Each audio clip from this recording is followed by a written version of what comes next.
peace must be our goal and our guide. And all that we strive for as a human family, dignity and hope, progress and prosperity, depends on peace. But peace depends on us.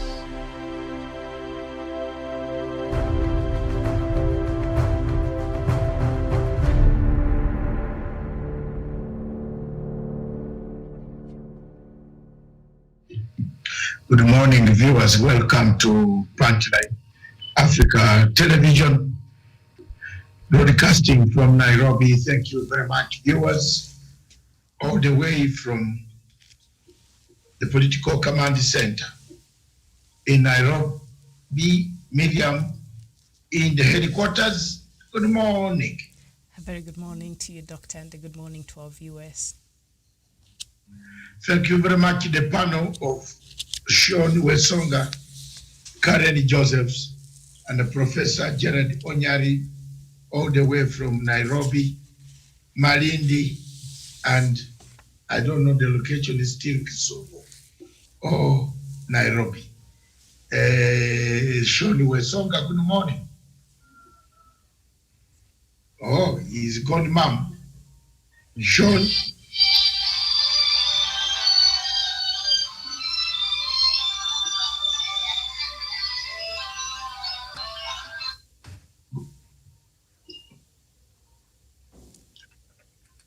All right. We apologize for that. Go ahead, Doc. Yeah, thank you very much, Miriam. You have questions, I think, on this subject, ask me. We are going to allow a questions and answer session. And I believe you have captured some, but let me give you a brief overview of the situation. The African Union was supposed to elect this year, after 4 years in the office of the current chairperson, Mr. Mahamat Faki of Chad. They were supposed to elect a new chairperson. Mr. Mahamat Faki has made all attempts in Africa and all attempts for him to stay in power without any opposition. Mr. Mahamat lost all the applications of his friends, or the men and the women who had applied for this job. All the applications were either lost, stolen, or they never appeared. So if you are looking for a body to come and supervise your elections in any country in Africa, don't look at AU observers. Look at yourself in the country. This man rigged an election. This man prepared documents such that all the opponents, those who had also applied for the job, were rigged out. It is the same case like that of ICC. But the ICC was, at least there was a panel. For the AU, African Union, Petier.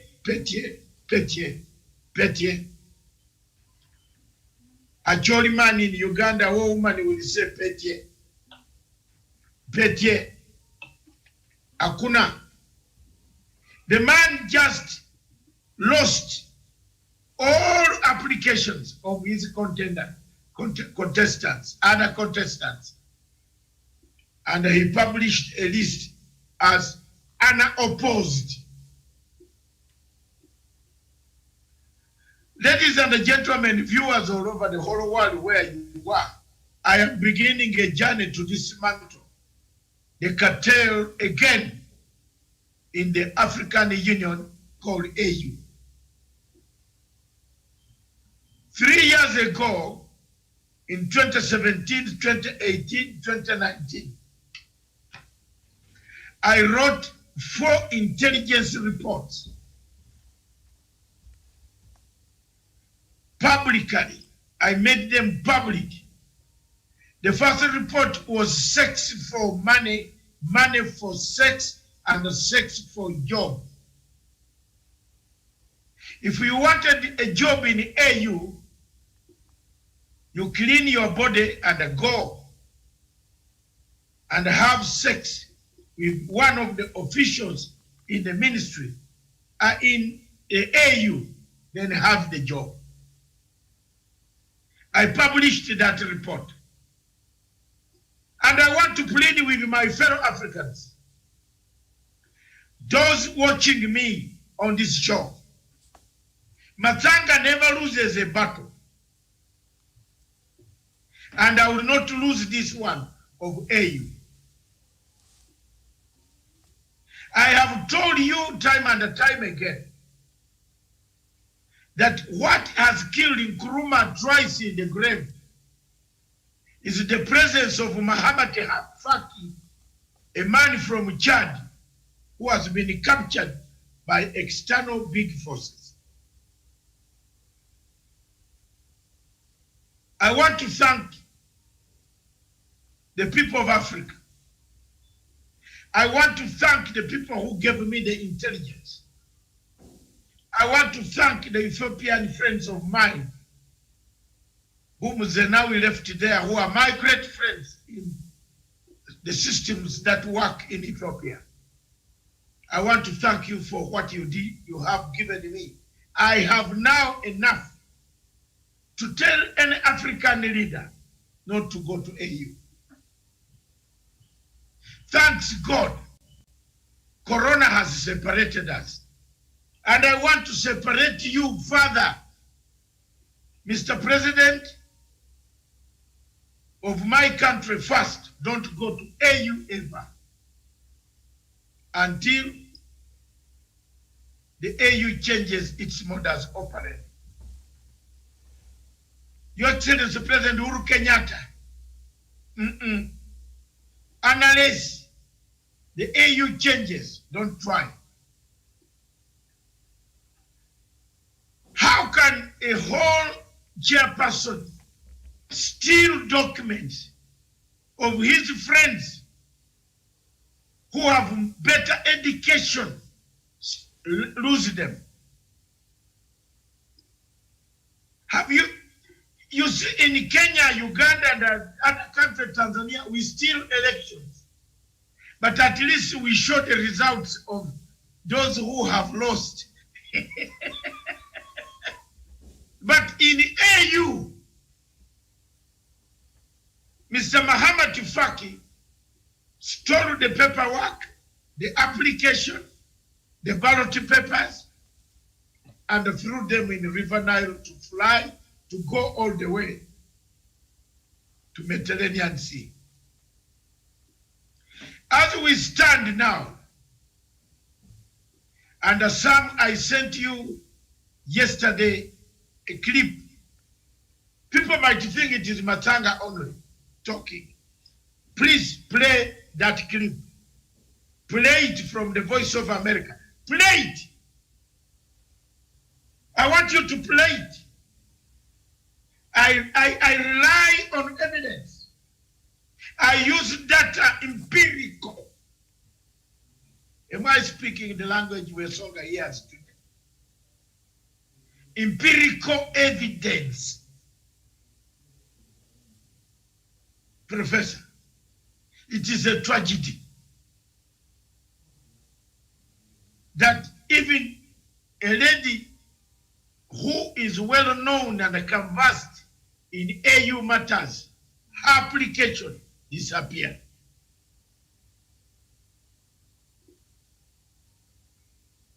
Is this the AU that African Union wanted?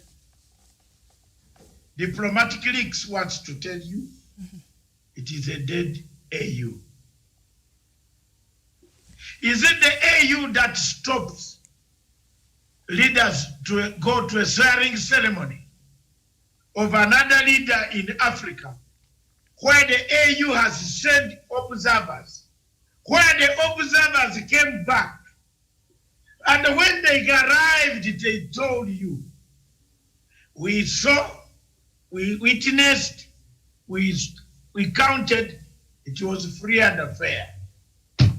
Is this the AU that then turns around and tells member states not to fly there, not to recognize the government of Tshisekedi? Is this the AU that recognizes the government in Tripoli, allows the government in Tripoli to send the Prime Minister of Libya to attend the AU summits? But then the AU does not condemn the aggression of General Haftar, Khalifa Haftar, who has a faction in Benghazi, recognizes Janit Khalifa Haftar, weighs him on a government and allows him to be part and a parcel, and even call to another head of state and he sit in a palace in Cairo, and the AU is watching. Is it the AU that you wanted? Tanzania and the Uganda and the several African countries are having their elections. Is it the AU that has sent those monitors that does not allow tomorrow, when the results come in Tanzania, will you tell us that they were free and fair, transparent, although they were 3, 4, 5, but it is good. Then later on, turn around when there are street protests of Chadema on the streets of Tanzania, Dar es Salaam, Mwanza, Tabora, Kigoma, Morogoro, Tanga. Oh my God, Dar es Salaam. Is this the AU that will turn around and say, oh no, don't attend the swearing-in ceremony of President Magufuli Pombe? Is this the AU that watches Amazonia? Today is the Independence Day of the people of Amazonia. The people of Amazonia have tried and struggled to survive the onslaught of Paulo Biya, the 89 dictator of Yaoundé, coming to 90 years, still clinging to power, with the wife who buys a wig of $1 million at the expense of the local dying malnutrited with children, with malnutrition, dying of poverty. Is this the AU that watches the slaughter of Amazonians as they fall one by one in the Amazonian tropics, where they are being killed, shot at point blank, slaughtered, women raped, men raped and infected with HIV, AIDS? Is this the AU watching the situation in Amazonia go from bad to worse and ending up into a catastrophe of Anatoly suffering in human nature? Is this the AU that is watching the spread of Boko Haram in the Sahara region? The Sahara region is full of ISIS, the Maghreb cell of Al-Qaeda, the sleeper cells of Al-Qaeda manufacture around the Maghreb, and we, the AU, is watching. Is this the AU that is not able to solve the problem between Ethiopia and Egypt, but runs around like a lame duck near White House, surrendering the sovereignty of the people of Africa to the justice system of the United States that at times injures Africa. Is this the AU, therefore, that is captured by a foreign power, which foreign power has left the Central African Republic naked? Is this the AU that has seen conflict grow in parts of the world of Africa, the parts of Africa? Look at South Sudan. Look at Uganda, for example, today. Is it the AU raising a red flag on Uganda for the type of human rights, the beating of opposition leaders, the beatings that are seen on video, of which we can't show because of graphic nature and the children watching? Is this the AU that stands up to condemn Zimbabwe and live to condemn Cameroon? And finally, is this the AU that does not condemn General Mohamed Buhari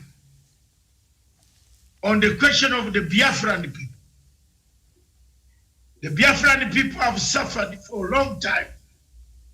The pain, the flow of the blood that goes on in Biafra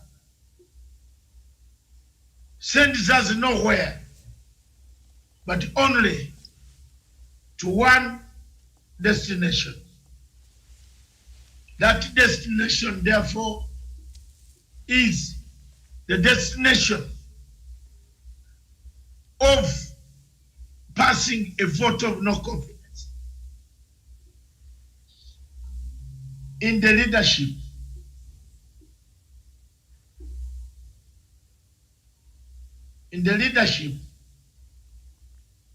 of Dr. Mohamed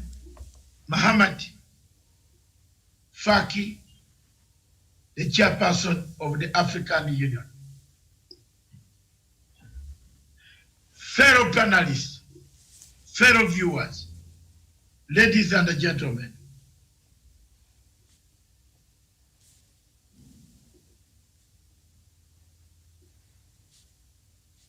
the world is watching. The world is watching as we slide into a catastrophe of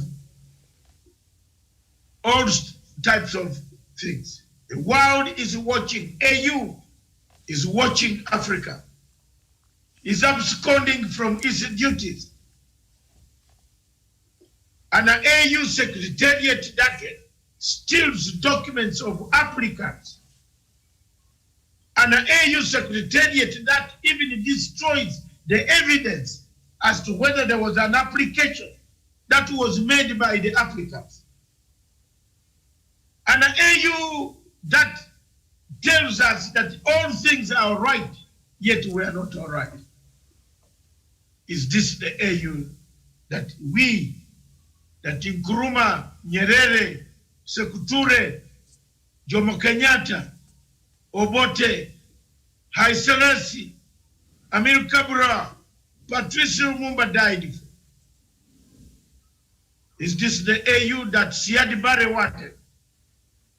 Those in Mogadishu watching this show, is this the AU that we want? I believe they have tried to do some job in Mogadishu, but that job is done because it is out of the hands of the chairperson himself. Had it been in the hands of the chairperson, Mogadishu would have not been as peaceful and no plane would be landing in Mogadishu. We want to thank the gallant sons of Uganda, my brothers and sisters of the country called Uganda, my brothers and sisters of the country called Kenya, my brothers and sisters of the country called Burundi, my brothers and sisters of the country called Djibouti, for having stood by AMISOM in the African Union mission in Mogadishu to create, to pacify, to create a state of Somalia without terrorists singing their songs and doing what they are doing. This is the AU we want.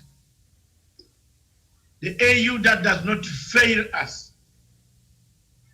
Is it the AU that is not condemning the ISIS encroachment on the northern part of Mozambique, watching the growth of ISIS rebels taking Cape Delgado in Mozambique? Is it the AU that is planning regime change together and agreeing with the regime changes against Zimbabwe? Viewers, the panelists, I bring it to that end. I throw the questions. I'm ready for the questions. And we are ready to discuss now, Miriam. Thank you. All right, very well. And before we go further, I'm told the video that you had requested for, I think is ready. We can play it and then we can start our conversation after that. African Union Commission Chairman Moussa Faki Mahamat is running unopposed for re-election as Africa's top diplomat. But that uncontested race has provoked outrage from observers of the 55-member African Union, which they say is failing to represent the needs of the continent's 1.3 billion people. Critics of the Ethiopia-based organization are lobbying to postpone the vote at least 6 months to let more candidates come forward. The author of a petition by the Coalition of Supporters Unions of Africa says the AU did that 4 years ago, when there were only 3 candidates for that seat. He spoke to VOA via Google Hangouts. How come that 4 years down the line, at the same time, we are having only 1 candidate, and people are telling us that that is representative enough? If 3 wasn't representative enough, how can 1 be representative enough? Analyst Liesl Loh-Vodran of the Institute for Security Studies says this vote, cast by African heads of state, not by the general population, is important. The AU Commission chairperson also has to represent the continent on the world stage, basically, when it comes to Africa's relations with the European Union, with China, with the US, with the UN. And he has quite a lot of leeway, I would say. That's why, says Pan-African activist Daniel Mbonu, it's critical to get a leader who truly represents the continent. He supports the petition to delay the vote. He spoke to VOA from Nairobi via Google Hangouts. He has displayed a lot of incompetency in the organization and running of the AU, of the African Union organization. At the same time, he has been unable to address issues that are facing people of African descent around the world. And there have been allegations of massive fraud at the African Union, corruption, nepotism, and which governs the appointment of people to different positions. Over the years, we have seen that the African Union has failed to attain the objectives that it was founded on. So if not Mahamat, then who? Critics say one candidate, the AU's former ambassador to the U.S., a Zimbabwean national, has been sidelined after she was removed from that position last year. Both critics also claim the AU has been heavily influenced by former colonial leader France. Since 2002, 4 of the 5 commission chairpersons have hailed from Francophone nations. Just by the uproar that came around after, the purported sack of Madame Arikana Chiombo-Rikpao, I would say, and my organization says, that Faki Mahamat is a failure. He is not somebody that should lead Africa for another 4 years. And we want a change. Now, come to think of it, Madame Arikana Chiombo-Rikpao herself has filed an application for nomination to become, a runner for that same position. And we have a situation where her nomination has gotten lost at the AU headquarters. And that is very, very strange. The AU has not been able to meet in person in recent months because of the global pandemic. The petition to delay the election has gotten 16,000 signatories, Abba Bresa says. If granted, it would move the vote into early 2021. Anita Powell, VOA News, Johannesburg. All right, so that video courtesy of Voice of America there. Thank you. And yes, and you piece they did there. And of course, that report brings about a couple of issues there, that now we want to look at today on our conversation. And that is one, the influence, of course, by France there on AU leadership, but also a lot of things that Musa Mohammed has been accused before, and still he goes and runs unopposed. All right, Professor. So, of course, Musa Mohammed Faki there is running unopposed for a re-election as chairman of the African Union Commission. And a couple of years ago, that was in 2000 when he was being elected. At that time, the AU said there wasn't enough because there was only 3 candidates, and AU said no, that is not enough candidates to be put forth when they wanted to elect the chairperson. So this time he's just running unopposed. Should that even be grounds enough to stop the whole thing until we have more candidates there to run for the same seat? Miriam, thank you for that good question. And always, time will always be the best judge. We can't be right, all of us at the same time. It is either you are right, I am wrong, you are right. From the word go, I did not like the leadership or the election of Faki into office. Apart from African Union getting the name African Union from OAU, in fact, there's nothing you can see as a manifestation towards meeting the objectives of Organization of African Union.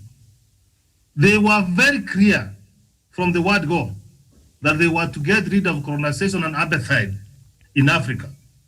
But very unfortunate, Miriam, up to this point in time, Western Sahara is still colonized by Morocco. And under the leadership of Faki, you saw Morocco coming back to African Union.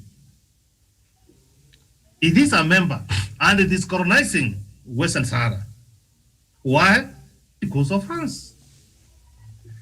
One of the objectives of Organization of African Union was to promote unity and solidarity among the African states, or among the African people.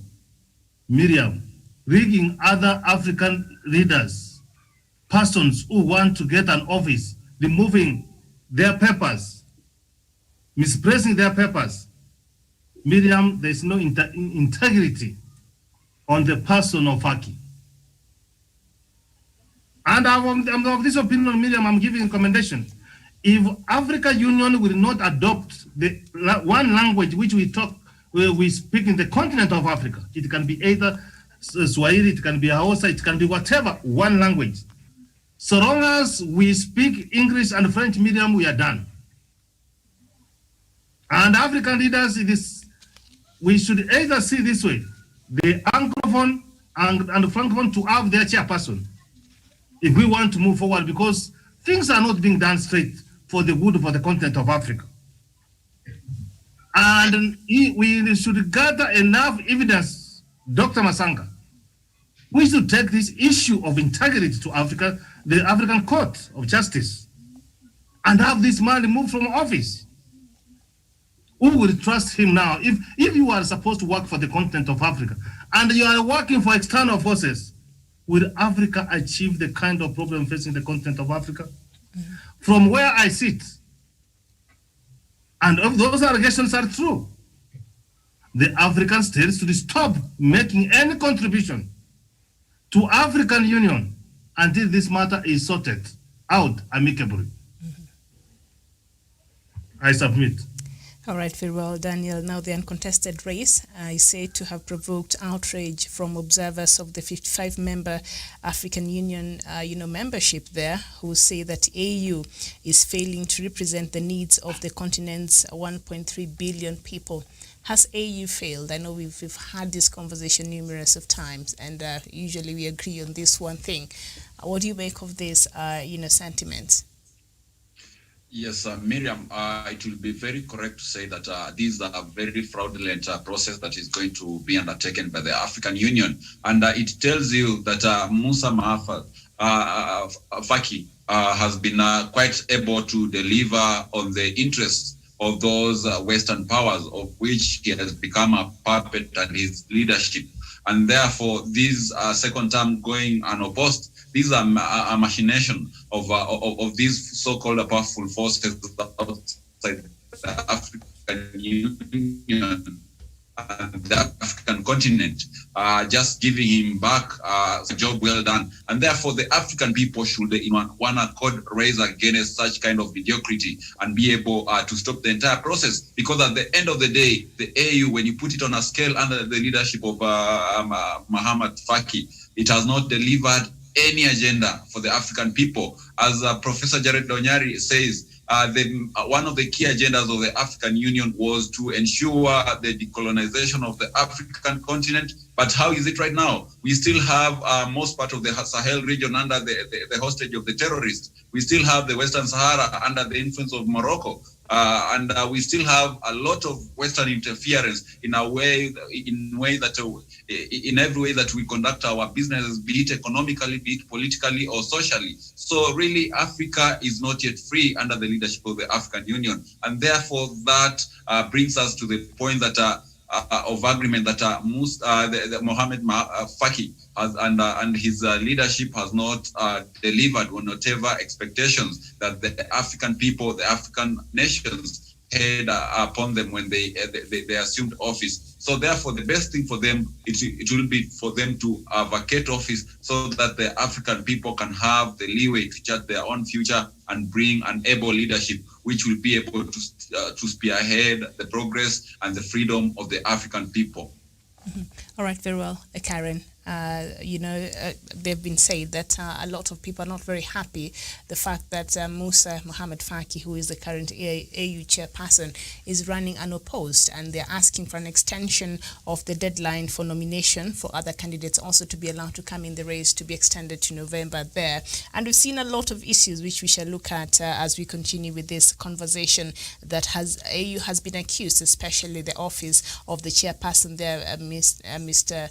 Moussa Faki, who is a Chadian politician, by the way, and there has been claims, and also even in that story, that he's being backed, his candidature has been backed by France, and also a lot of things and decisions that are made there.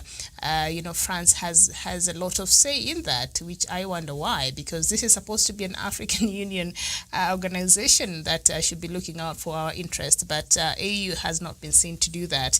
And so some of the observers from the 55 member states are saying AU has failed to represent the needs of the African people, who tops about 1.3 billion in total. Do we need a change of leadership at the African Union? Karen?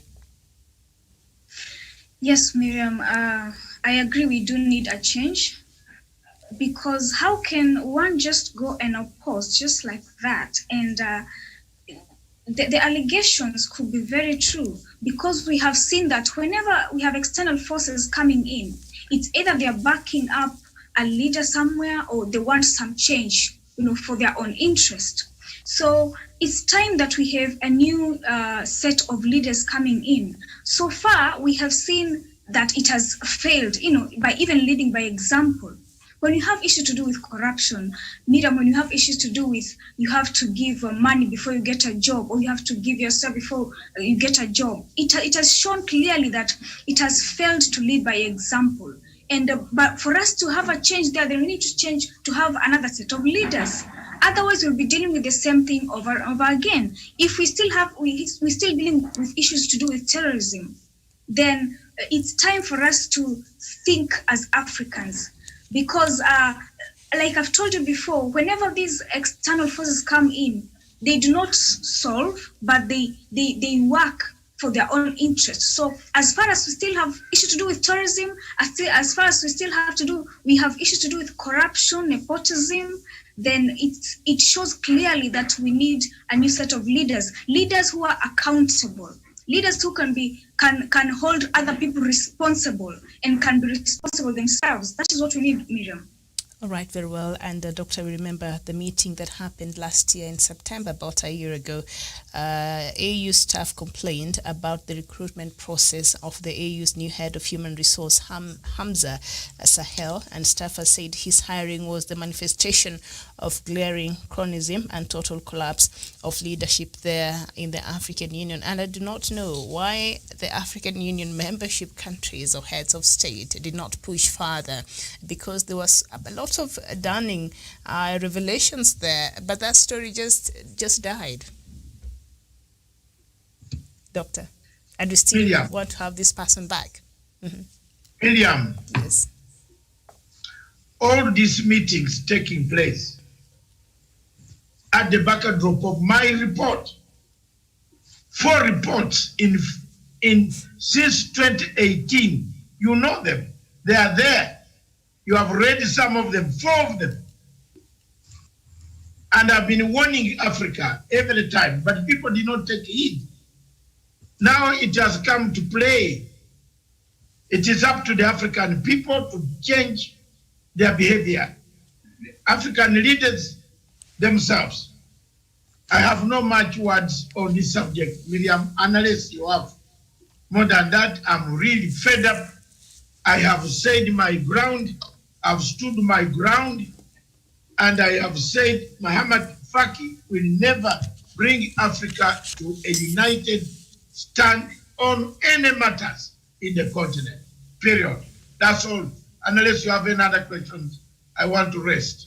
All right, Doctor, you can rest. Perhaps the rest of the questions I can post them to the rest of the panelists there, but if you're still there, it will be nice. So on 13th of this year also, a spokesperson for the African Union chairperson, Musa Faki Mohammed, came out. There were other allegations of the same nature like last year's, and rejected allegations that the organization is run like a mafia-style cartel, a term used in a leaked internal memo from AU staff accusing their boss of corruption and cronyism again there. So for us to be told that our African Union organization there is being run in a mafia-style cartel, Professor, should we be worried?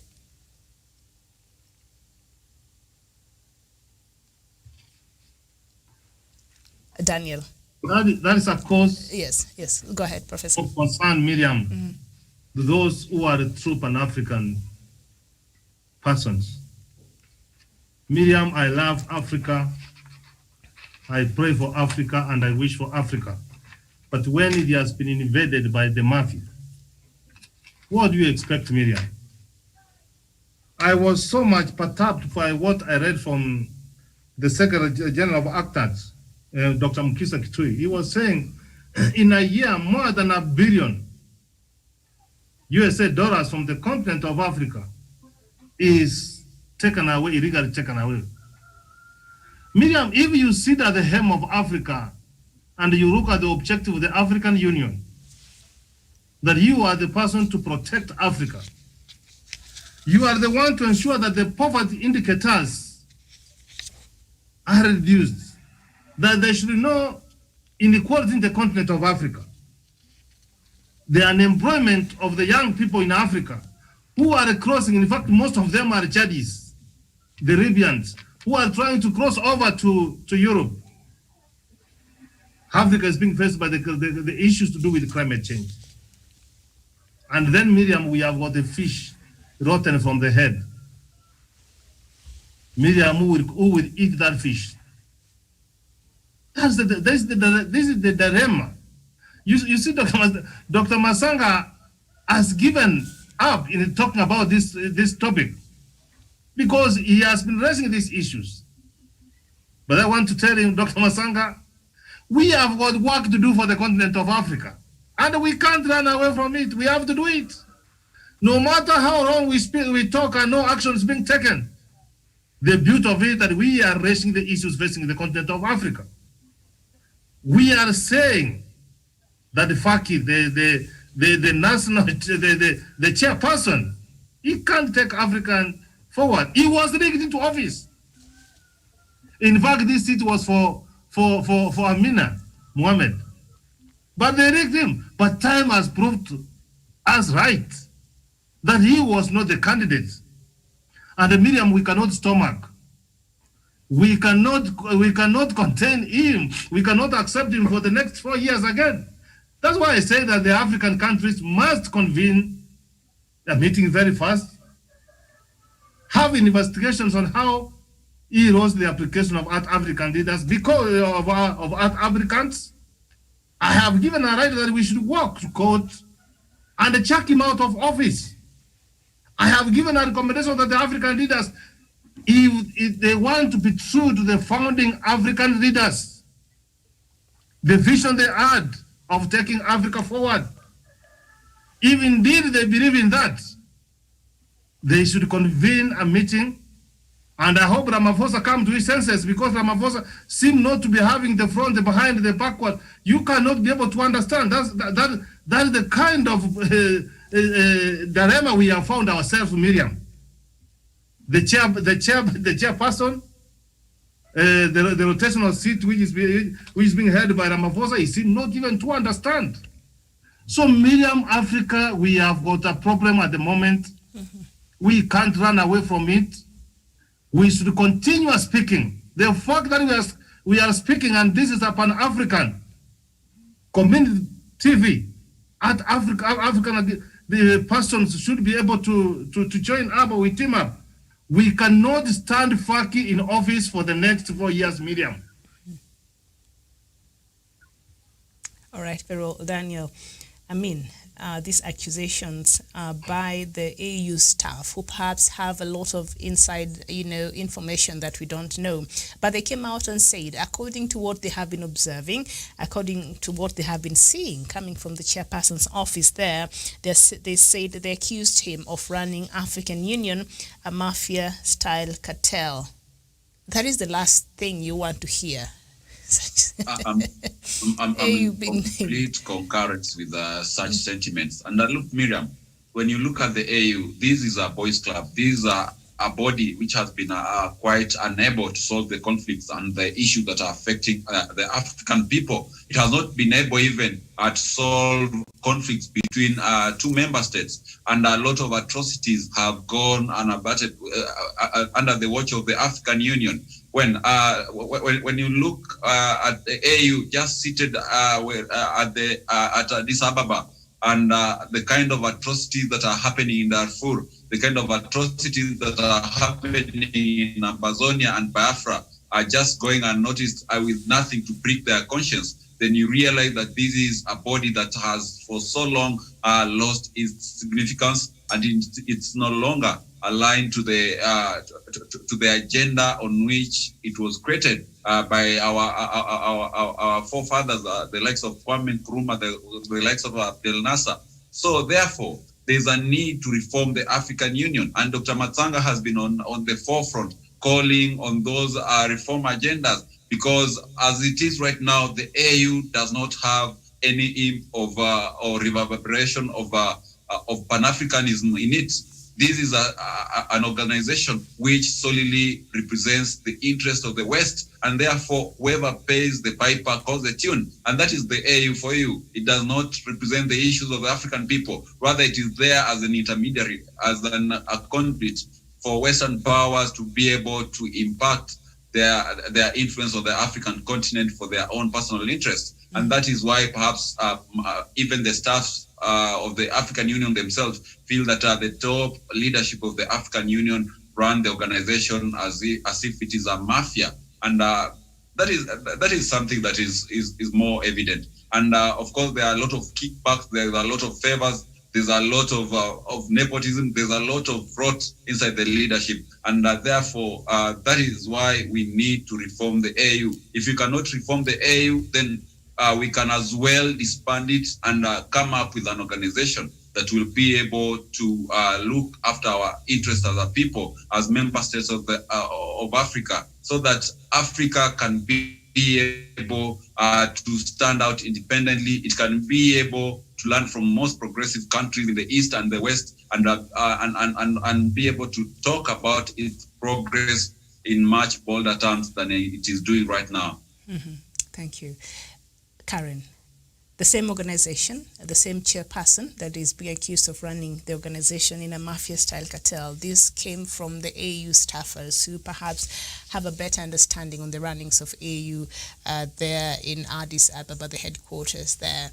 They came out and said Mohamed Faki has turned this whole thing into something totally different, and now it is running a mafia-style cartel there. And this is the same person who is running unopposed. Should we be worried?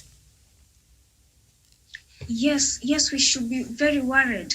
And if I think there's some truth in what the staff are saying, because mafia style, they always get what they want. It's some sort of leadership that they always have to have their way. And if you look at it carefully, you'll notice that the applications of these other applicants were lost. It's clear that we have to make it at all costs, even if we have to make people believe that we've lost their documents and all of that. And that's very clear. That's how they work. You have to do what they want. It has to be done. And it's clear from what we have lost already, the papers and the documents of these other applicants. So we should be worried, because it's a kind of leadership, a style that puts its interest first, and you do not know what will come after this. Now it's about elections. Now what will come after that? They could come up with something else, and it's very clear that they do not have the interest of Africans at heart. So we should be very careful, because we don't know their next move, and whatever it is, they're always after having their way. So we should be very concerned about where the AU is heading to right now. All right, very well. And we shall come to that report, Professor, there that you mentioned about the UNCTAD that came out about how much Africa is losing per year. And AU seems to be just sitting there and acting as the gatekeeper there, because why is it? I mean, we shall look at that in a bit. But before we get to that, we've seen a lot in the continent, a conflict, a political instability, and economic collapse can be traced to poor governance, corruption, and the authoritarian rule in some African countries. The AU, by applying diplomatic and economic pressure on governments to abide by principles of good governance, can prevent a majority of this crisis. But AU has not even been able to put any surmountable pressure, and so we see a lot of these things happening, a lot of political instability and conflict and economic collapse. Do you even need the AU in the first place, Professor? Miriam, I did make this remark where the Organization for African Union was formed. The objectives were very clear. They wanted to fight against colonization and appetite for the countries in Africa. Those Pan-African leaders were very focused, Miriam. You hear Mwalimu Nyerere was giving training grounds in Tanzania to train the liberation leaders. Nigeria, Kenya, name them, we were contributing money towards that. We were very committed and we knew what was happening.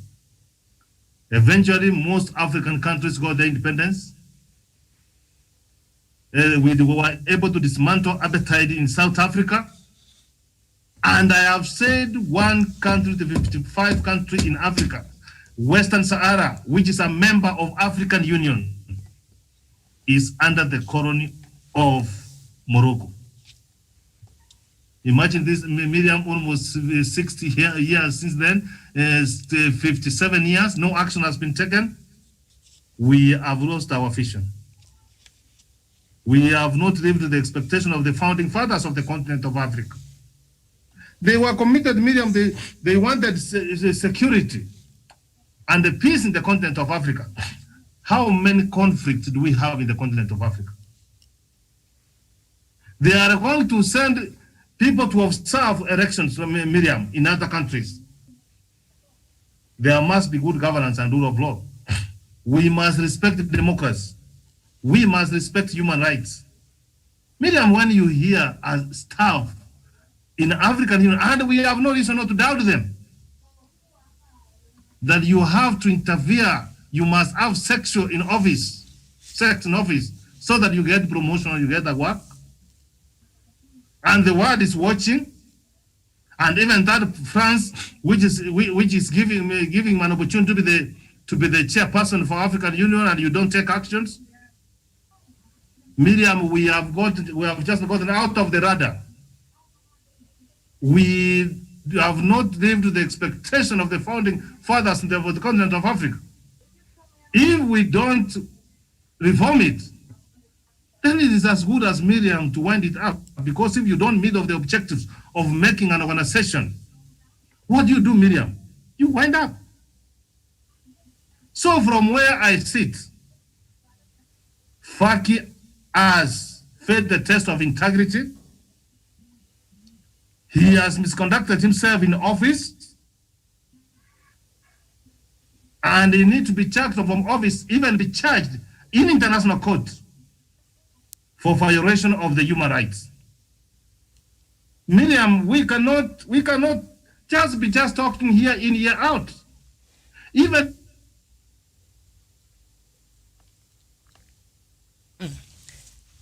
seems to have encountered a bit of a technical hitch there on the signal of Professor there. All right, as we wait for Professor to reconnect back. Professor, you're back. Go ahead. We had a bit of a problem there. I finish. Yes, what I'm trying to say that I'd made my remark, my winding remark, that's saying that it is high time, if we don't go back and see where the rain started hitting us. Mm-hmm. We wind the African Union, Miriam. We cannot have something on paper. But what I want to say, Miriam, is this. I'm looking forward when progressive forces, and this is why I count myself. See, Dr. Masanga has been consistently writing this. We can't leave it to Dr. Masanga alone. The African forces, we must come together and demand for the continent of Africa.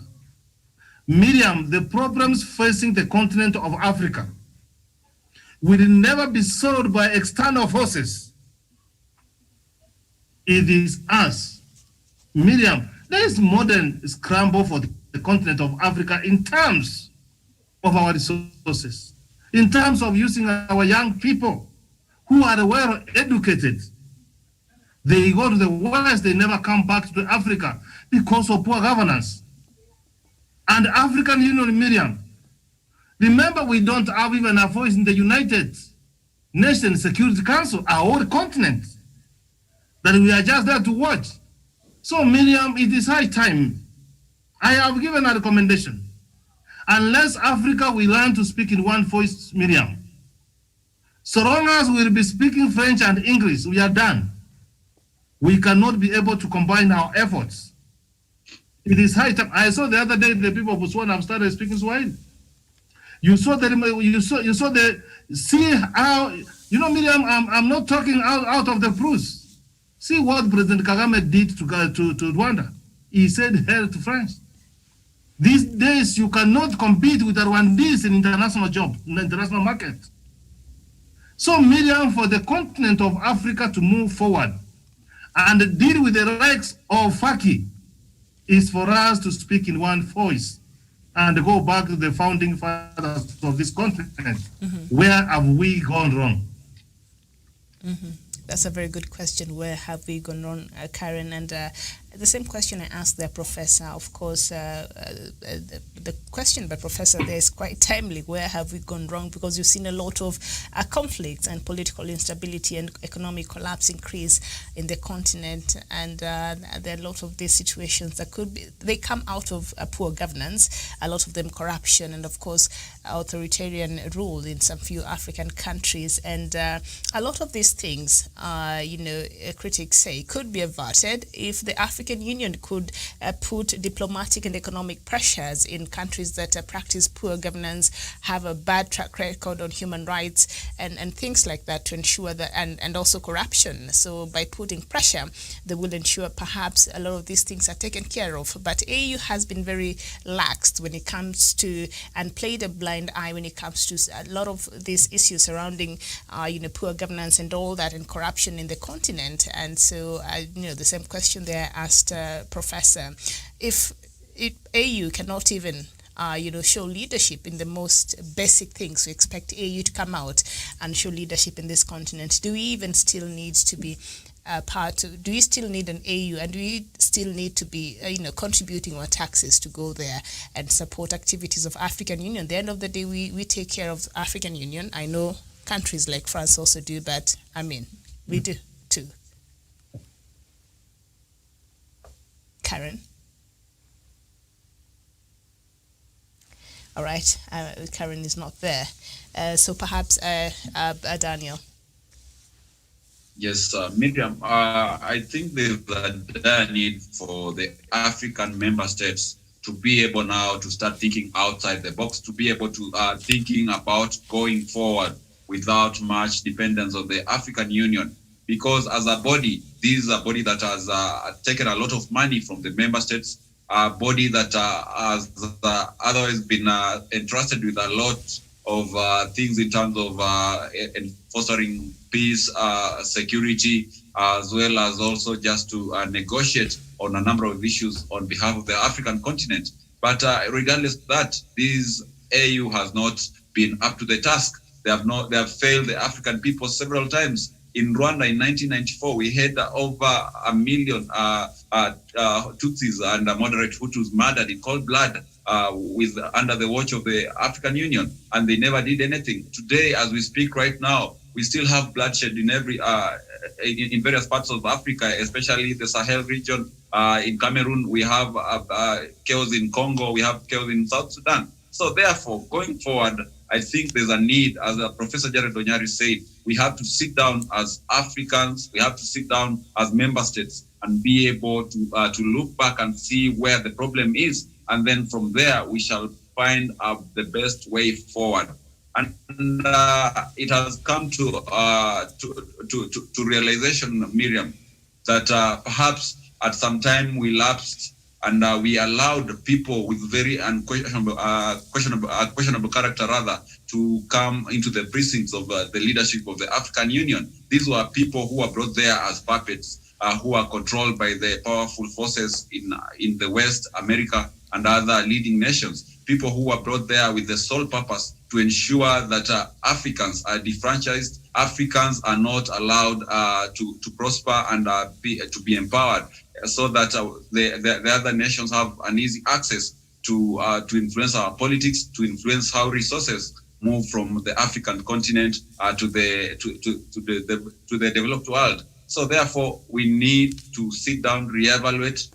If there's need, we can also start talking about an alternative body that can come in place to be able to advance the African agenda.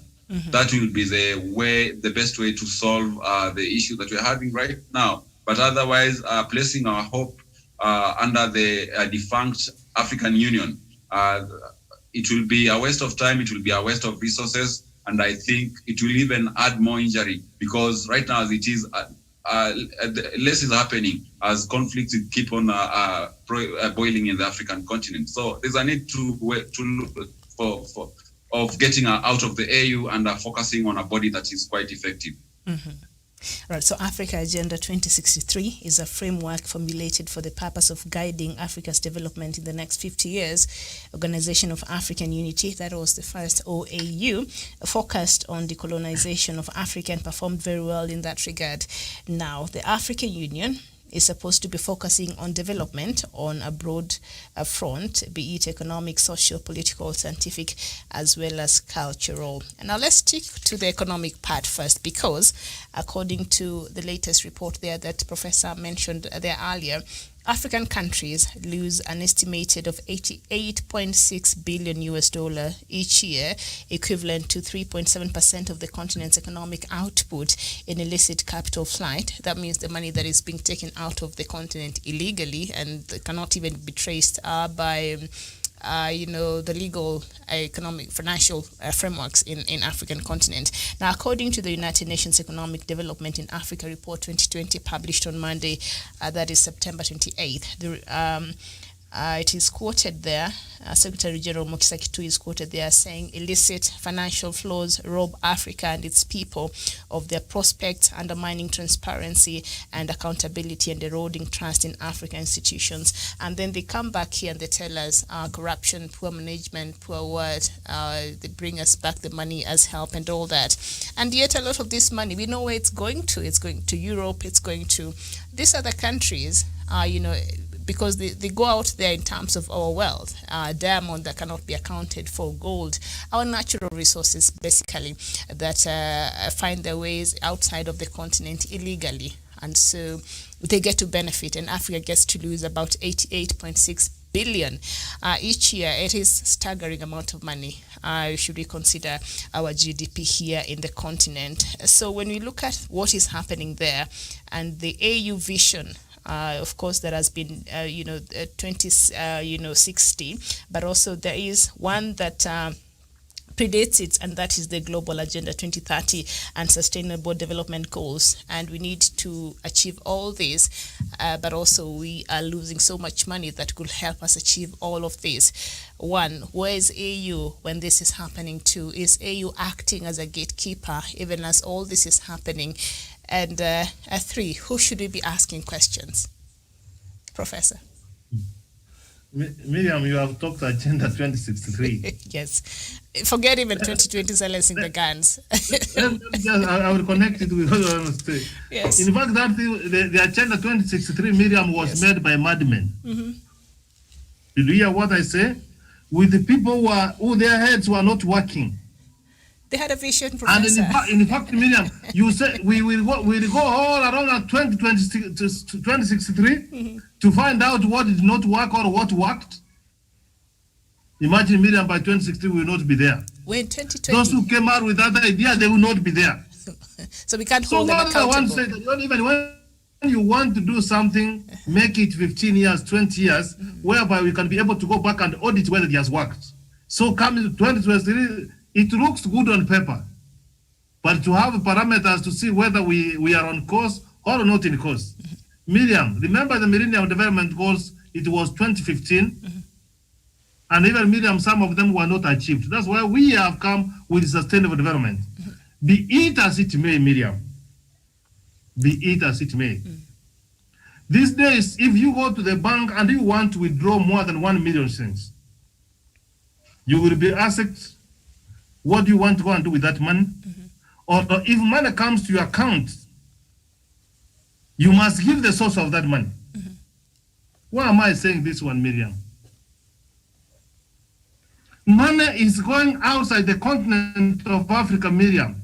Do we need to have anybody's money, ask anybody's money from another continent, $100 million US? What if we had an African bank? Like the dreams which Muammar Gaddafi had, and the people invested this money, put this money in this bank. What do you think we need to do for the continent of Africa? I am making this remark. This money is banked outside the continent of Africa. Do they ask the owners of that money? Do you see what again? When the next thing they do, after you have banked that money, Miriam, they ensure that you don't even have a visa to go to those countries to go and withdraw your money. So, Miriam, that's why even the question was saying, who can save Africa? Africa will be saved by us. Nobody will save the continent of Africa, Miriam. Miriam, hear this. Even during this time for COVID period, when transactions were not going, no business, nothing was happening. Imagine money was coming from the continent of Africa, being banked over offshore accounts. And nobody asks you in a time like this of COVID, what kind of business are you involved with? Even the some money. When you talk about billions of money, it has not been banked in this country. You cannot stress it. You can trace it all to Swiss banks. So, Miriam, it is a serious concern. It is a serious concern. And Miriam, Dr. Masanga did say it yesterday, that time for us to keep on agonizing, talking. Time for taking action has come. African people must rise up.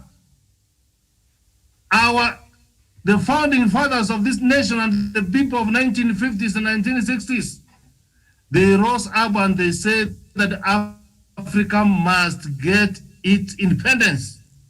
Time has come for us that we have to say that Africa, we must rise up to get our economic independence, social independence. We must be able to have democracy. We must be able to go to African Union and demand for integrity and transparency and accountability to be done at the headquarters of the continent of Africa.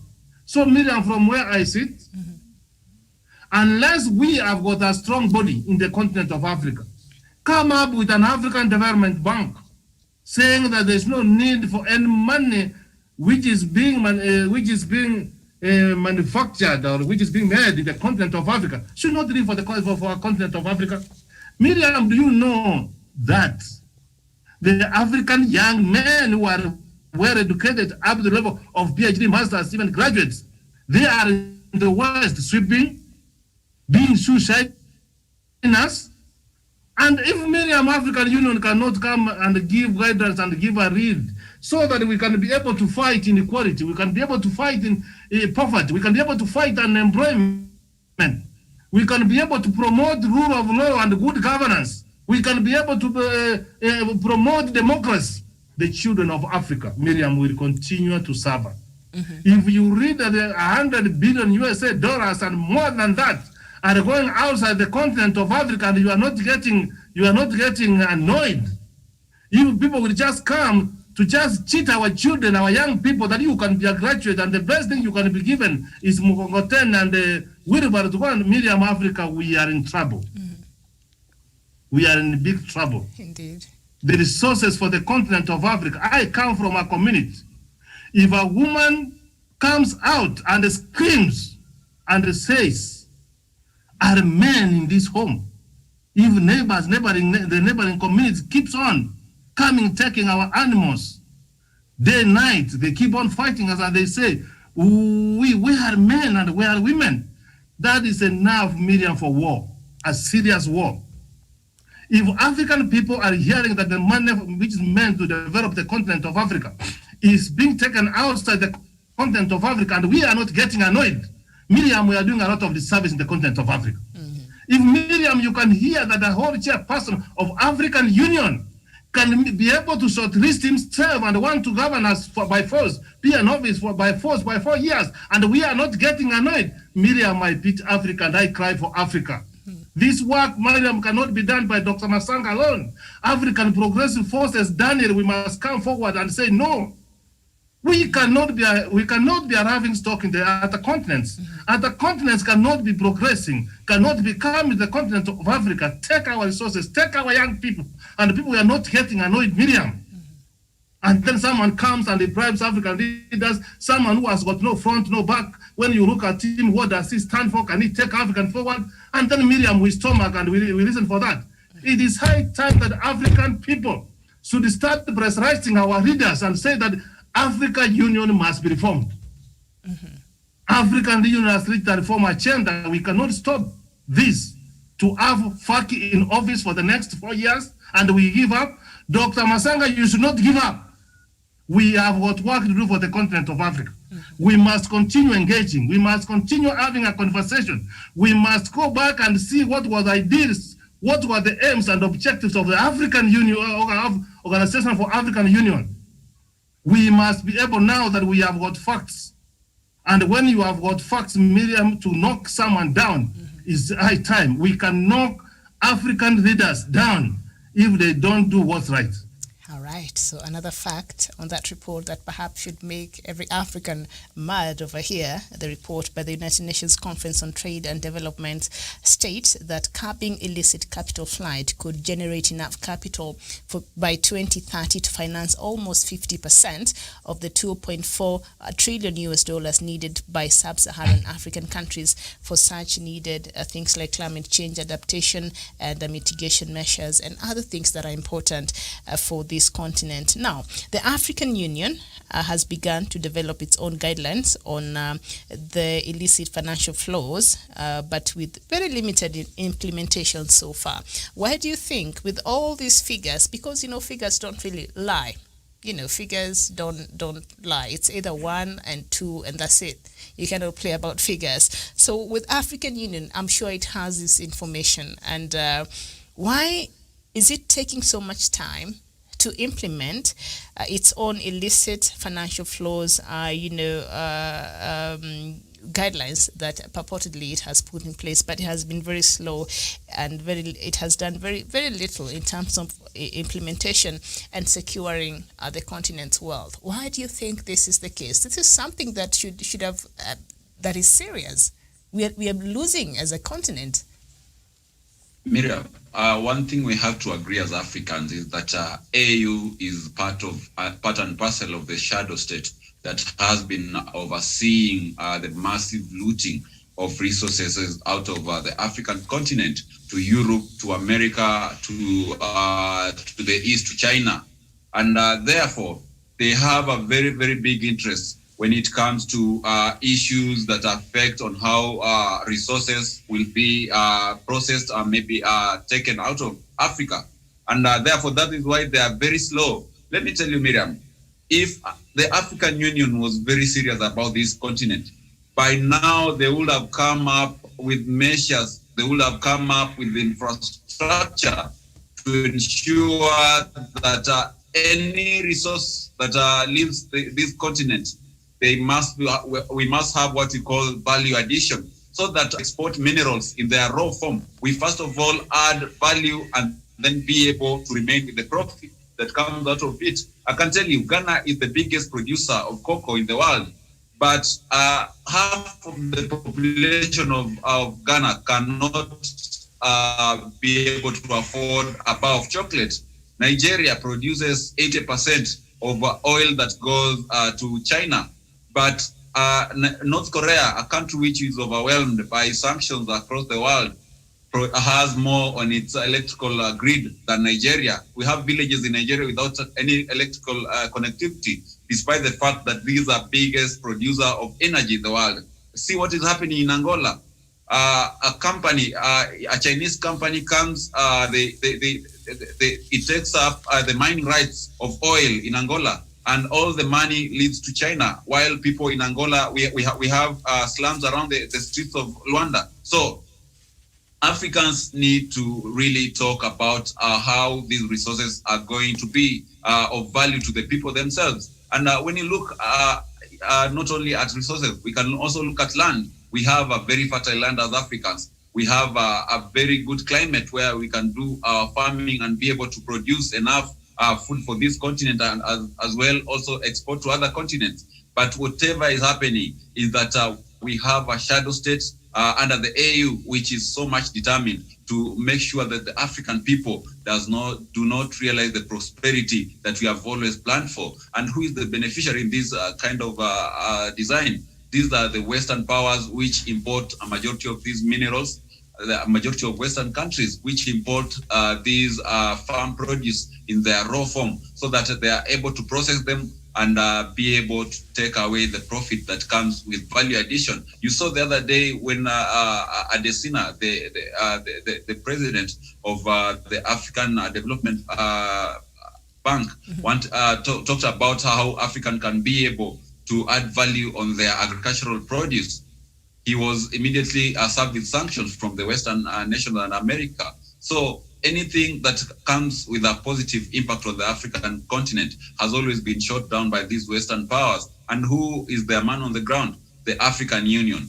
So there's a need for us to be able to, if we want to achieve progress, to change, to reconsider the leadership of the African Union, so that we have people who are so much aware of what we have here in terms of resources, in terms of our needs, in terms of where we want to be in the next few years, so that they can come up with policies, with agenda, with deals that can be able to assist the relevant member states and its people. When you look, Miriam, just to draw an example from the Pacific nations, China, when you look at Singapore, when you look at Malaysia, when they are going to the West to ask for assistance, they never went there to ask for aid. They never went there to ask for money. They rather ask for technical assistance so that they can be able to get this knowledge and know-how to utilize the resources that are at home to be able to grow their economy. And that is what we are not doing as Africans. Rather, we are going to look for investors. We are going to look for mining companies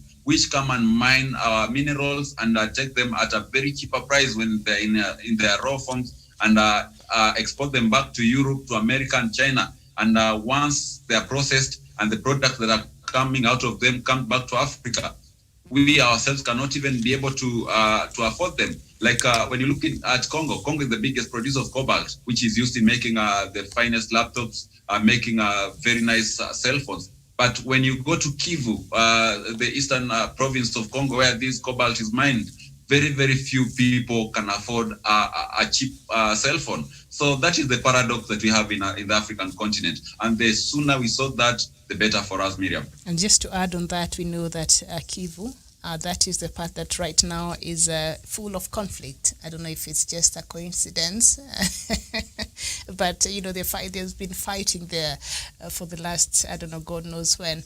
Professor, a finish for us. Do we have is AU having a leadership crisis, and which way forward? Ask the question again. I'm saying in AU, do we have a leadership crisis, and which way forward? We go back to our initial question as we conclude. Miriam, it could even be better if we could have a crisis, because with time we can be able to sort it out. Miriam, in African Union there is a disaster and a pandemic, just like COVID-19. So dealing with that, imagine up to now as we deal with the COVID-19, we have not found the vaccine. Imagine that's how African Union is, the leadership there. It is a disaster. It is not good for anybody in the continent of Africa. Go all the way from Cape Town up to Cairo. Go from Kisimayu to Liberia in the west. Miriam, everybody is wondering, where is Africa going? I have given you the narrative. The African women and men are screaming of what is being done for the continent of Africa. Where are the young soldiers? Where are the Daniels? Where are the Karens to take this continent forward? We cannot sit down, Miriam, and watch the continent of Africa, which God has given us all we need. Look at the climate for the continent of Africa. Look at the soils in the continent of Africa. Look at all the natural resources we have in the continent of Africa. Look at the young population that we have in the continent of Africa. Miriam, we can be able to give every solution to the problem facing the world. But the African leadership, which is a disaster, which has made us to be a laughing stock, which has made our young people to die in the Mediterranean Sea as they are crossing over the Europe. And imagine how I pray Muammar Gaddafi was alive, who at least had a dream for the continent of Africa, and who was dreaming of making United States of Africa. Miriam, we should be able to carry on the dream. And even if we are not going to succeed, Miriam, they say the stone which starts rolling continues gathering the momentum. We must not stop this stone from rolling. The Chinese people say that for a step of miles of 1,000 miles must start with one step. Miriam, I know I can see us making a step. The fact that we are having the conversation, the fact that Dr. Masanga can write so many articles, can be able to question all is going well in the continent of Africa. We should not give up Daniel, Miriam, Karen, and Javan, and Dr. Masanga, And all our viewers and all Pan-African people, there is work to be done in the continent of Africa. Miriam, we must be able to address the poverty in Africa. We must be able to talk about the inequality in the continent of Africa. We must be able to address the conflict facing the continent of Africa. We must be able to talk about unemployment for our young people in the continent of Africa. Miriam, we must be able to talk about poor governance and the lack of democracy and respect of human rights in the continent of Africa. Miriam, we must be able to talk about corruption. Miriam, we should get annoyed and get concerned about more than 100 billion of USA dollars, which flows from the continent of Africa. We must not take things as business as usual. Time has come for us to take action, and the time is not now. It should have been yesterday. All right. Thank you so much, Professor There. It's not business as usual in the continent, Professor Jared Onyari. Always a pleasure. Thank you so much, sir. And Daniel Wesonga, thank you so much. And I think Karen had a problem earlier there with her signal, but also she was part of the show earlier on. And also Dr. Matanga, thank you so much. My name is Miriam Mugutu. Thank you for watching. Let's meet Miriam, I am here. Welcome. I am the backup notes. Okay. Complete for us. I was waiting. Dismiss us for you to make those comments. Then I can. I have come to make this stand. I hope they have not switched off. Are we still on? Yes, we are. I can't hear you, Miriam. Yes, we are on. Go ahead. We seem to have gone off. We are on. Go ahead. We are on. Okay.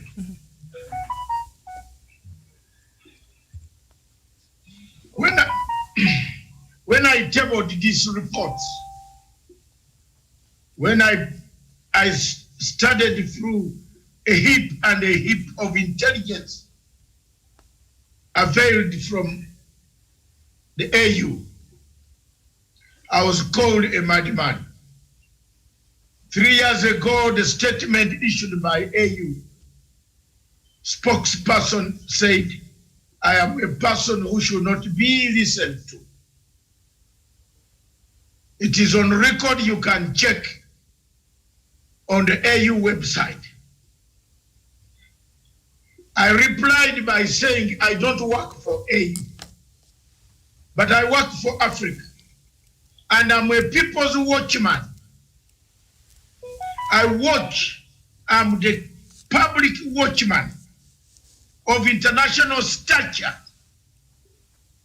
not equivalent of a salaried dollar man. I'm not paid in dollars, I'm paid in praise. God pays me in the praise, in the process of tackling evil.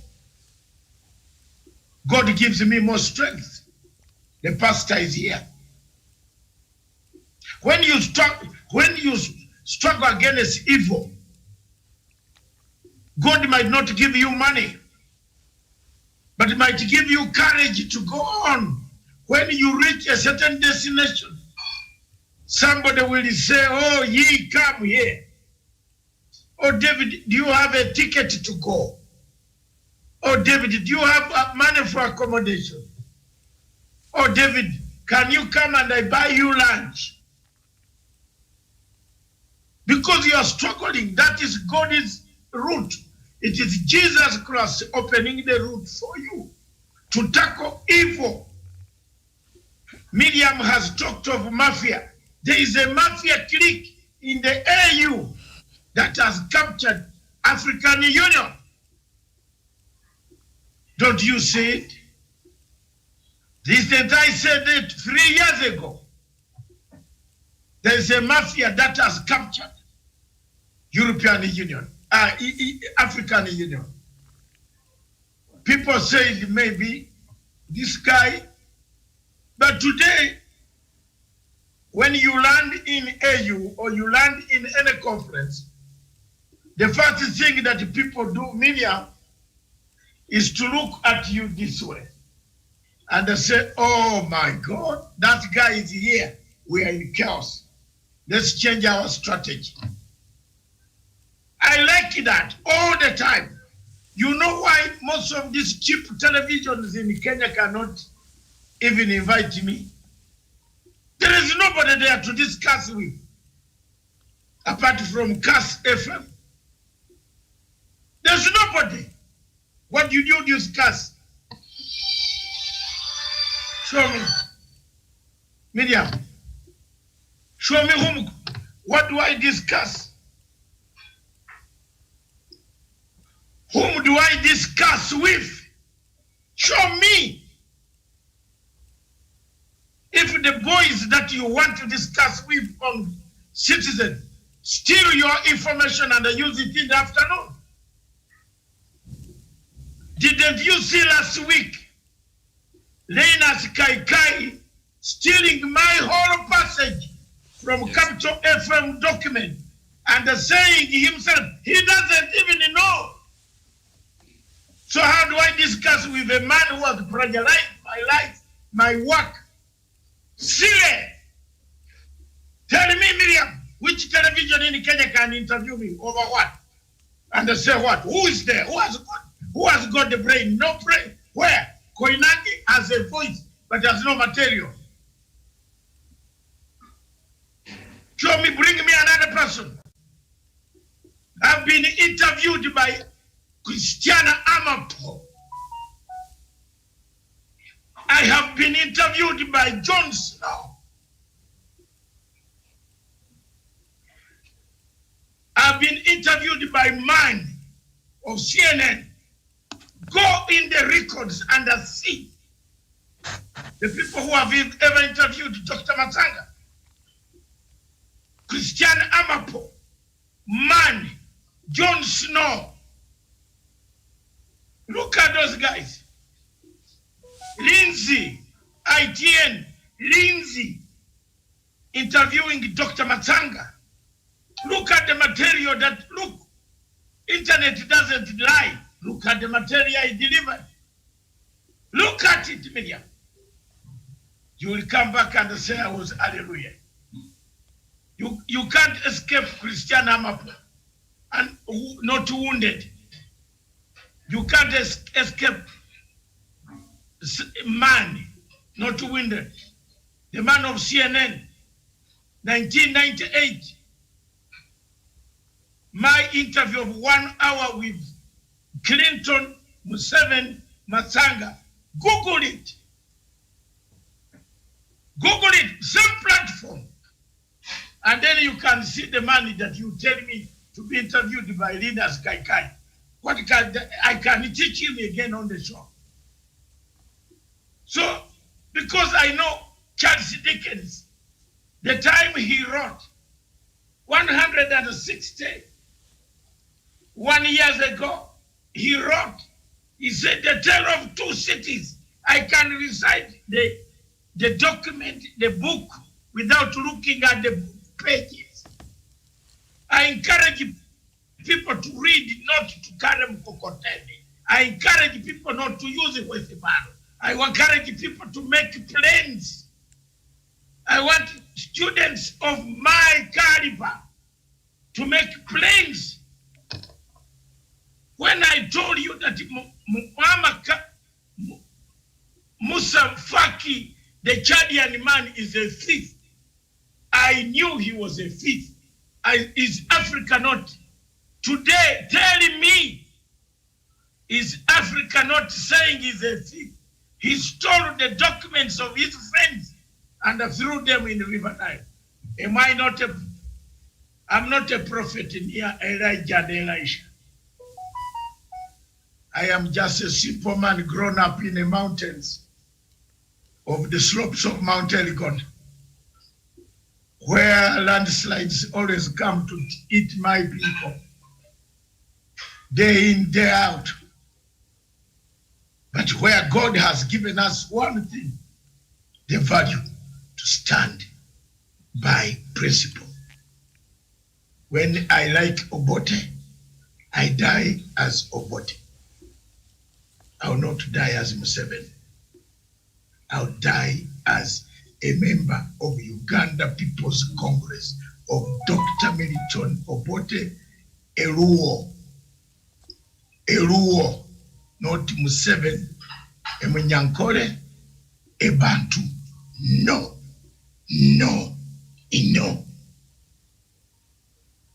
You see the voice I'm bringing now? No. That's a killer voice now. Never. And what I predict now, you'll see it. There is perhaps why God has left me to stand. To see all this, then later on debate. Miriam, Karen, I don't know whether Karen is there or is gone. I'm here. I've been here all along. My dear sister, my younger sister, from a humble, a tough family of tough parents, the Miriam from tough parents of discipline. Always engage when you see the following words.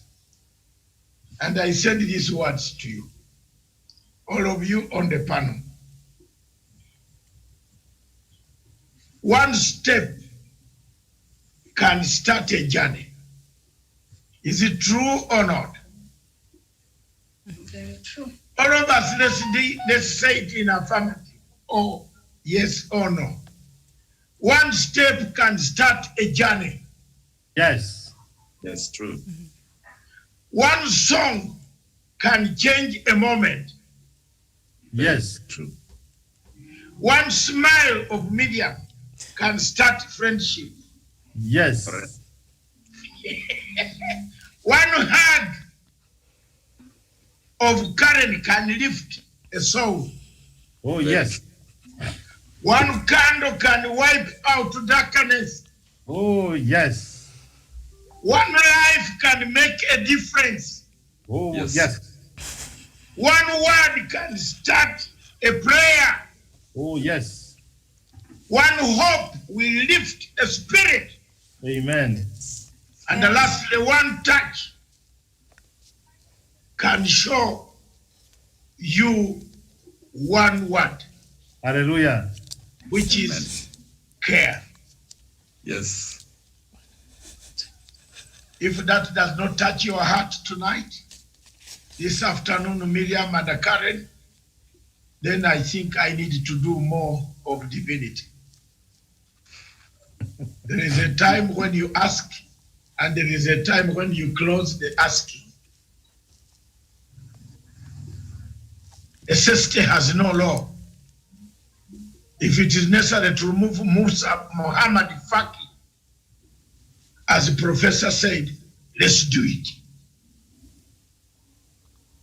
Let's do it. Amen. One journey, one touch, one movement, one step, one heart, one spirit, one candle, one soul, one, above all. One stone, Goliath. One stone. One stone. And above all, one redemption. Africa.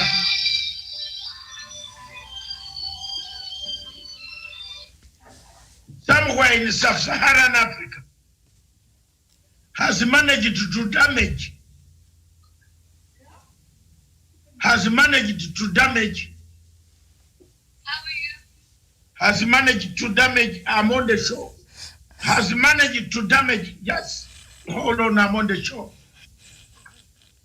One man has managed to change so many things in sub-Saharan Africa.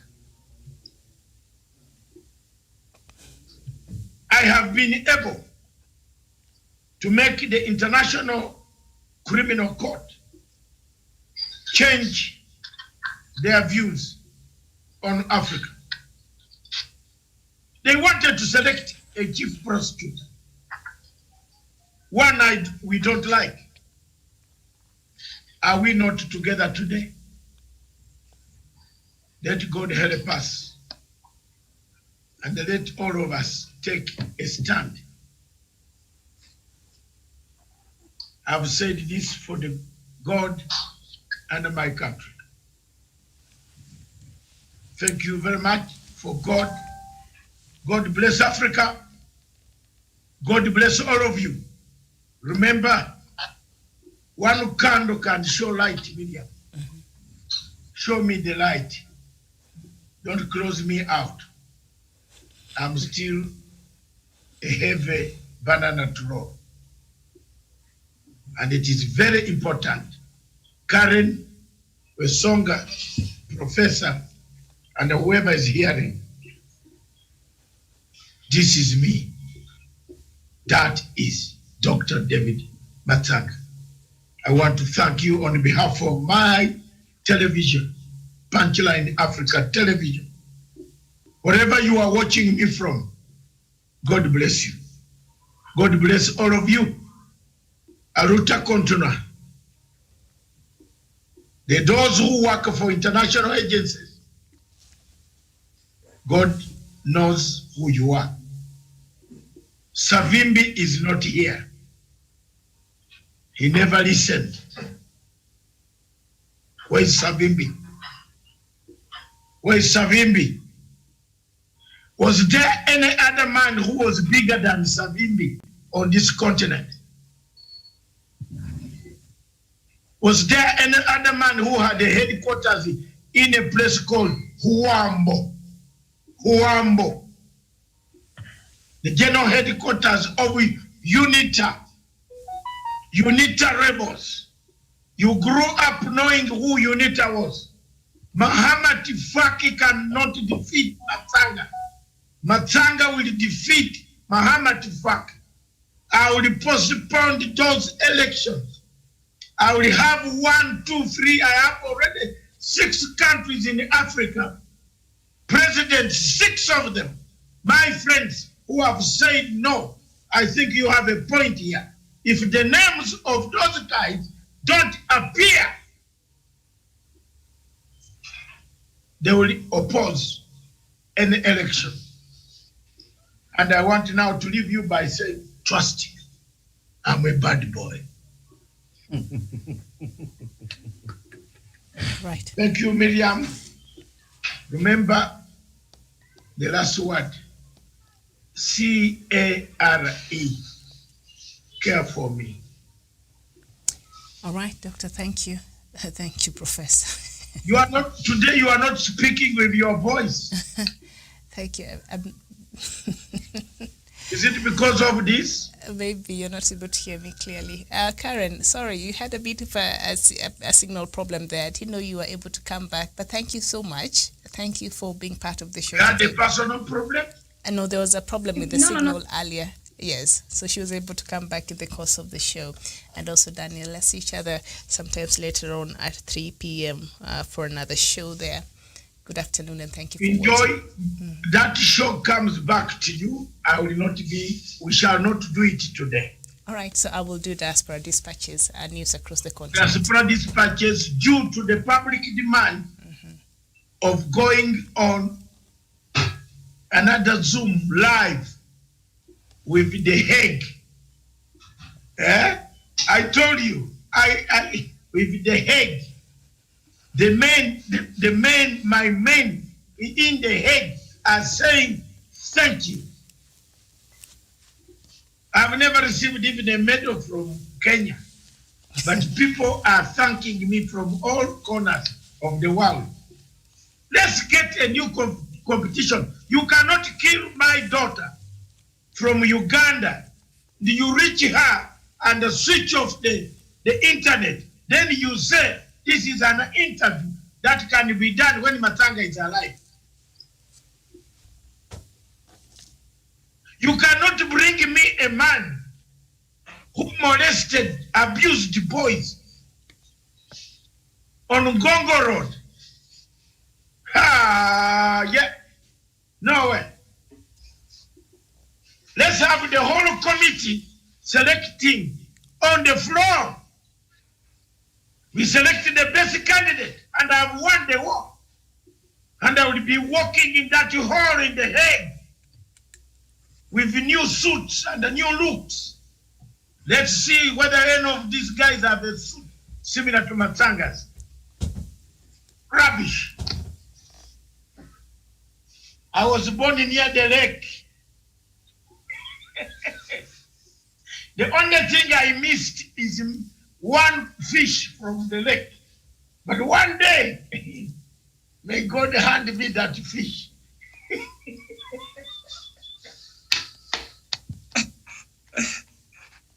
So I used to take one from Seaport. Those who have ears here. All right, Wesonga, go get that fish. Yeah. Those who have ears here. Let us have magic to the Seaport. All right, bye-bye, our viewers. We'll see you later. Thank you very much. Bye-bye.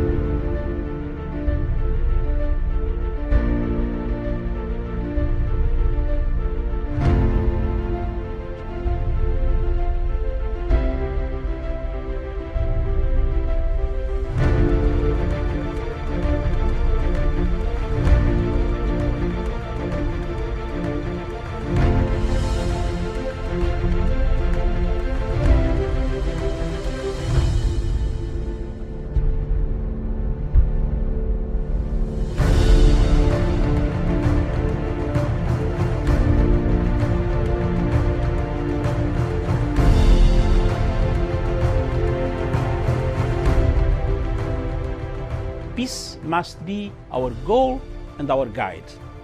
And all that we strive for as a human family, dignity and hope, progress and prosperity, depends on peace. But peace depends on us.